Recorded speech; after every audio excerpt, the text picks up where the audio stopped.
व बिसौमिन गदैन नवैतु मिन शहर रमज़ान और अल्लाहुम्मा इन्नी लक़समतु व बिका अमनतु व अलैका तवक्कलतु व अला रिज़्क़िका अफ़्तरतु। बचपन से लेके जवानी तक हम सिर्फ यही सुनते आए कि रोज़ा रखने से पहले नियत करो और रोज़ा खोलने से पहले नियत करो।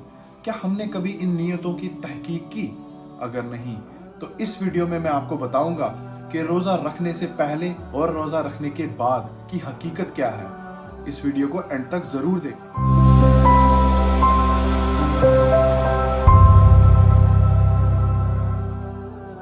तो जैसा कि मैंने आपको बताया कि बचपन से लेकर जवानी तक हम बस यही सुनते आए, लेकिन हमने कभी इसकी तहकीक नहीं की।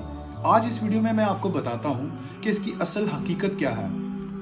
नियत जो हम रोज़ा रखने से पहले करते हैं, असल में नियत जिसे कहा जाता है, नियत दिल की होती है। नियत किसी के कहने से नियत नहीं होती, नियत दिल की होती है। अगर आप उसके लिए एक पर्टिकुलर दुआ बनाते हैं तो वो नियत नहीं है। नियत का मायना ही होता है कि नियत करना, एक दिली विल आपकी, उसको नियत कहा जाता है। मैं रोज़ा रखने की नियत पे बाद में आऊँगा, लेकिन मैं पहले आपको बताता हूँ जो रोज़ा खोलने की जो हम दुआ पढ़ते हैं। जैसा कि मैंने आपको बताया कि हम रोज़ा खोलने से पहले जो नियत पढ़ी जाती है, हम यहाँ पढ़ते हैं अल्लाहुम्मा इन्नी लक़समतु व बिका अमनतु व अलैका तवक्कलतु व अला रिज़्क़िका अफ़्तरतु।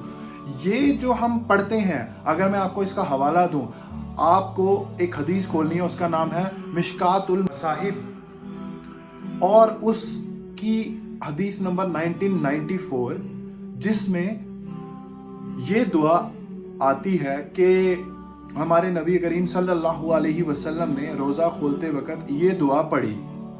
और वो दुआ क्या है वो भी मैं आपको बता देता हूँ कि अल्लाहुम्मा इन्नी लक़समतु व अला रिज़्क़िका अफ़्तरतु।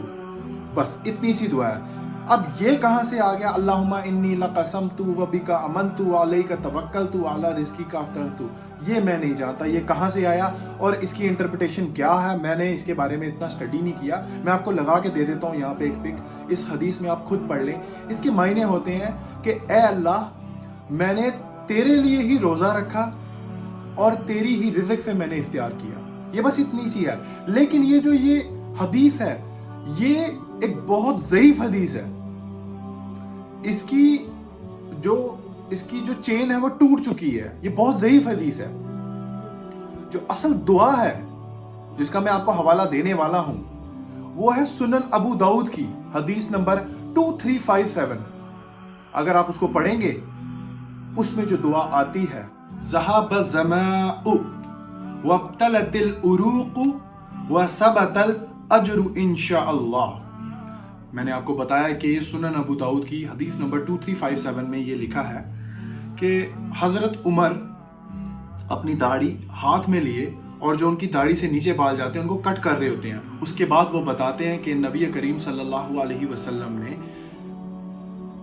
रोज़े के बाद ये दुआ पढ़ी और ये हदीस सही है, इसमें कोई शक की गुंजाइश नहीं। इसका तर्जुमा है, प्यास बुझ गई, रगें तर हो गई और अल्लाह ने चाहा तो सवाब मिल गया। इसके मायने ये हैं। और ये कब पढ़ी जाती है?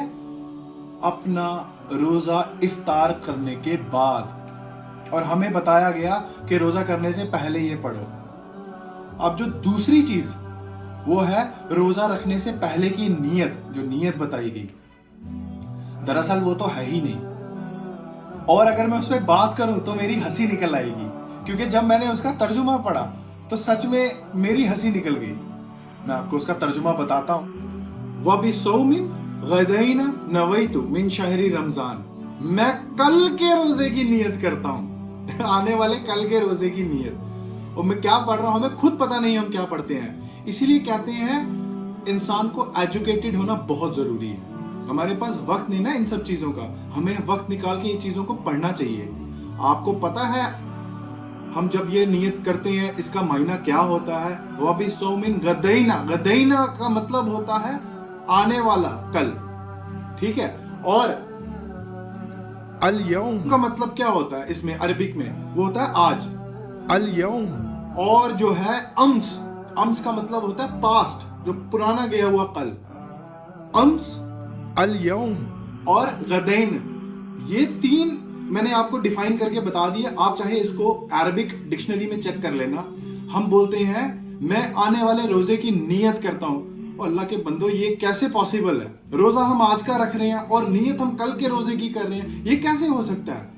आप इस चीज पे गौर व फिक्र करें और अपनी तहकीक भी करें, क्योंकि जैसे कि मैंने एक वीडियो बनाई थी, एक शॉर्ट वीडियो बनाई थी, उसमें मैंने आपको बताया था कि चौथा सवाल ये पूछा जाएगा कि तूने ये इल्म कहाँ से लिया, और इसकी जब वो बंदा जवाब देगा फिर कहेगा कि मैंने इसको खुद पढ़ा अल्लाह की किताब में और मैंने इस पे ईमान लाया और मैंने इसकी तस्दीक की। तो हमें तस्दीक करने की बहुत ज़रूरत है और हमें इन चीज़ों को पढ़कर समझने की बहुत ज़रूरत है। दीन सिर्फ वो नहीं जो हमें किसी ने सुना दिया, दीन वो है जो हमने सुना, तहकीक की और फिर अमल किया, उसको दीन कहा जाता है। तो मेरे भाइयों और बहनों, हमें ऐसे ही एजुकेट होना है। अपनी दीन के लिए हमें अपने आप को वक्त देना है। हम अपनी जिंदगियों में, चाहे वो कॉम्पिटिटिव हो, चाहे वो किसी भी चीज की कोई भी बड़े से बड़ा ओहदा हो, हम उसके लिए अपनी दिलो जान लगा देते हैं। पूरा पूरा दिन लाइब्रेरीज में, पूरी पूरी रात लाइब्रेरीज में चंद सा खाना खा के हम अपनी फ्यूचर बनाते हैं। लेकिन आपको मैं एक छोटी सी एक बात कहना चाहता हूँ खत्म करने से पहले। अगर मैं आपको कहूँ मैं आपकी एक टेम्पररी नौकरी लगा देता हूँ और मैं आपको एक परमानेंट नौकरी लगा देता हूँ, लेकिन पैसा आपका सेम ही लगेगा, तो आप क्या प्रेफर करोगे, टेम्पररी या परमानेंट? ऑब्वियसली परमानेंट ही हम एक्सेप्ट करेंगे। तो परमानेंट होने के लिए हमें क्या करना पड़ेगा? परमानेंट, ये दुनिया तो टेम्पररी है, ये थोड़ी सी शोहरत के लिए आप अपनी आखिरत क्यों गवा रहे हो? आपको क्या करना है? अपनी परमानेंट नौकरी के लिए आपको वहां की तैयारी करनी है और वहां की तैयारी के लिए हमें स्टडी करना है। बस मेरा इतना सा ही मोटिव था आज की वीडियो बनाने का।